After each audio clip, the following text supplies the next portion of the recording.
बिस्मिल्लाहिर्रहमानिर्रहीम, अस्सलाम वालेकुम। मैं शाहिद सकलैन हूँ। आप देख रहे हैं मुझे मेरे यूट्यूब चैनल पे, फेसबुक पेज पे। मेरे साथ एडवोकेट फ़ियाज़ रामे साहब मौजूद हैं और स्पेशली आप लोगों की जो है वो जो आप मुझे कमेंट्स में कहते हैं कि जी फ़ियाज़ रामे साहब को लें और इस केस के हवाले से उनसे बात करें, तो मैंने कहा आज इनसे ज़रा बात कर लें।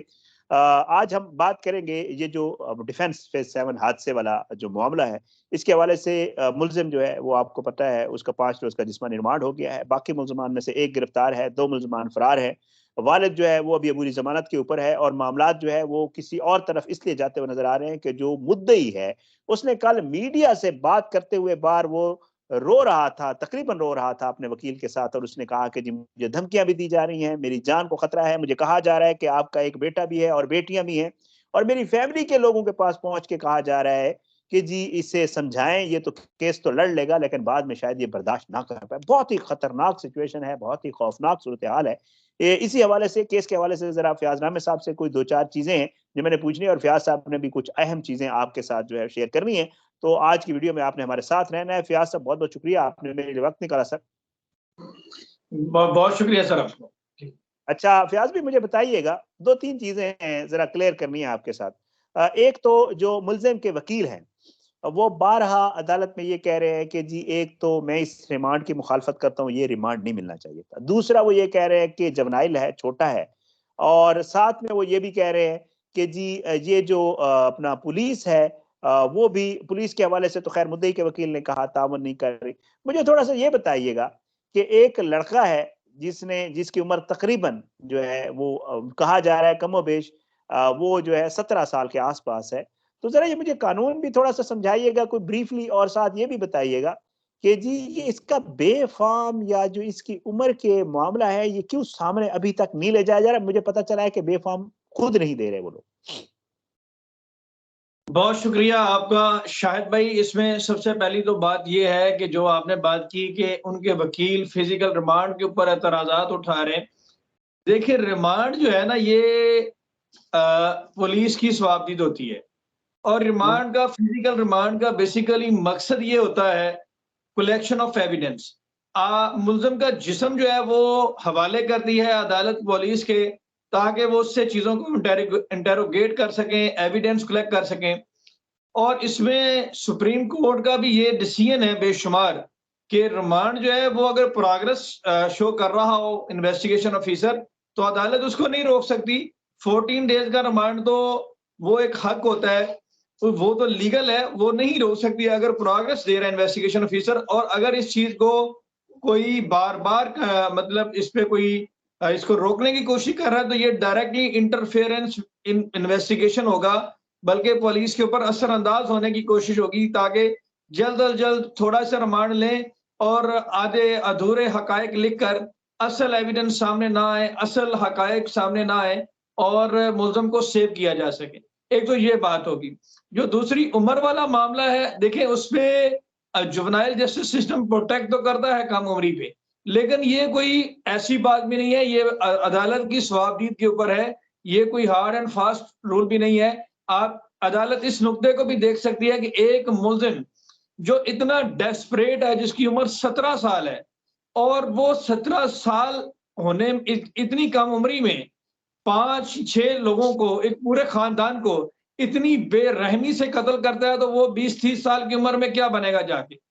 वो तो कई खानदान उजाड़ देगा।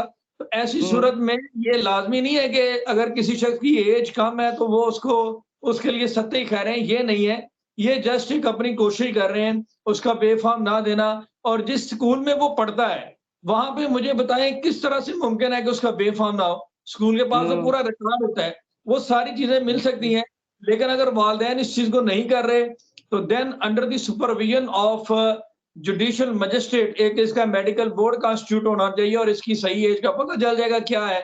और उसमें वो भी अच्छा अ, मैं उसमें जी। ओसिफिकेशन टेस्ट, पॉलीग्राफिक टेस्ट और उस तरफ तो ख़ैर वो लोग जा रहे हैं, पुलिस भी कह रही है कि शायद उन्होंने रिमांड भी इसलिए लिया है, ताकि उसकी उम्र का तयन कर सकें। एक चीज़ मुझे और बताइएगा, पुलिस का इसमें बड़ा शेडी किरदार है फ़ियाज़ भाई। असल में देखें पहले डीआईजी इन्वेस्टिगेशन ने एक दिन इसको अपने पास रखा, फिर सीसीपीओ साहब ने एक दिन अपने पास रखा और तफ्तीश प्यार-मोहब्बत से की।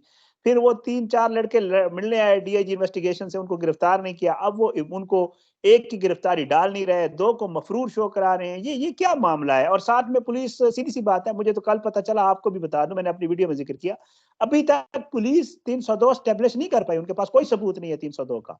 तो इसका क्या बनेगा?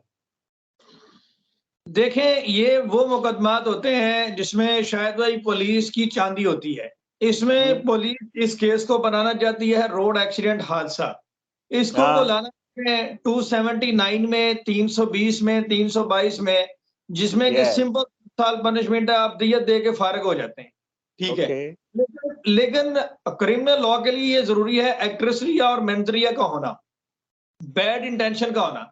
ये जो तलख कलामी इसकी हुई है इस हादसे से पहले, और इसने जो धमकी दी है और हरासा किया खवातीन को, ये एक बहुत बड़ा सबूत है कि इसकी इंटेंशन उनको मर्डर करना था। और इस कदर जो प्रेशर से गाड़ी को हिट किया गया है, आप अंदाजा करें 160 की स्पीड पे गाड़ी को हिट किया गया है, जिसमें से गाड़ी के अंदर मुसलमान में से किसी को कोई जरब तक नहीं आई।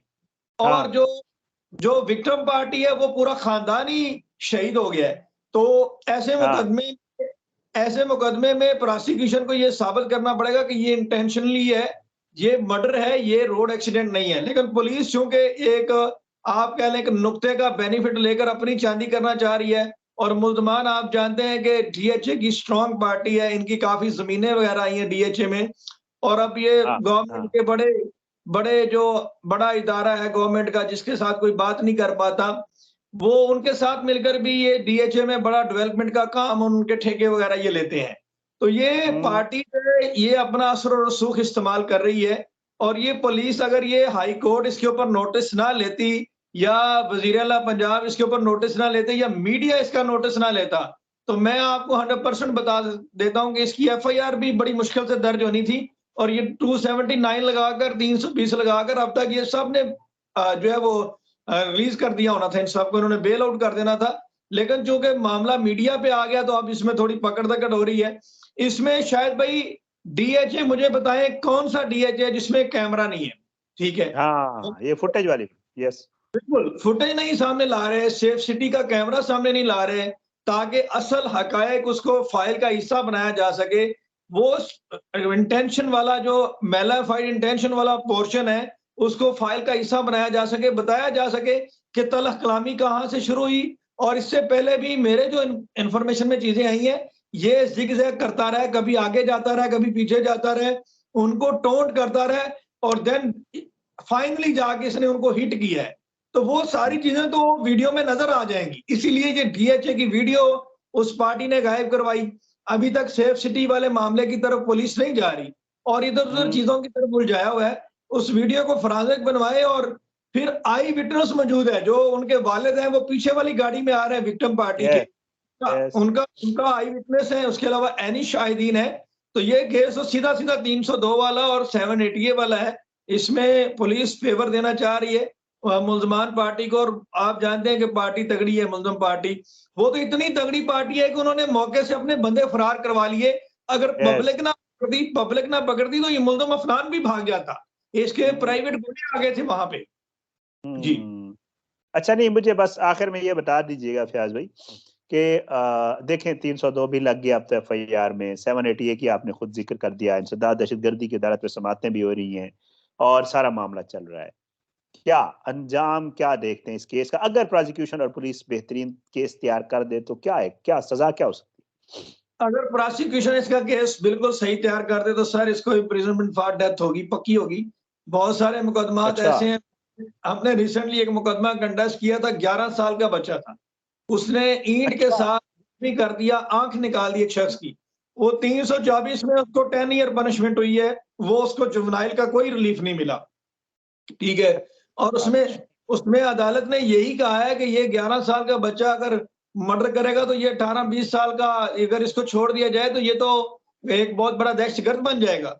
तो उसमें हुँ, बाकायदा तौर पे हाई कोर्ट ने ऑब्जर्वेशन दी है उस केस हुँ, में। तो ये अगर प्रोसिक्यूशन अपना केस सही तरीके से साबित करे, प्रोसिक्यूशन को साबित ये करना है कि ये हादसा नहीं, ये बैड इंटेंशन के साथ किया हुआ मर्डर है। ये मेलाफाइड हुँ, इंटेंशन के साथ और ये आप देखें, आप एक साफी हैं, आप इस चीज को जर्नलिस्ट हैं, आप समझते हैं कि जिस तरीके से ये एक्सीडेंट हुआ सर, ये शो करता है कि ये रिवेंज लिया गया, ठीक है। हाँ, हाँ, हाँ, और रिवेंज में मैक्सिमम स्पीड पे जाके गाड़ी को हिट किया गया है, और गाड़ी जो है वो आप हादसे की शिद्दत देखें, टकराव की शिद्दत देखें कि गाड़ी दूसरी सड़क पे जाके गिरी है कलाबाजियां खाते हुए। यस, तो यस, कोई यस। शख्स उसमें से नहीं बचा, तो ये एक्सीडेंट हुआ है, मुझे बताएं। और इसमें कोई भी बंदा जो है वो, इनको किसी को इंजरी नहीं पहुंची।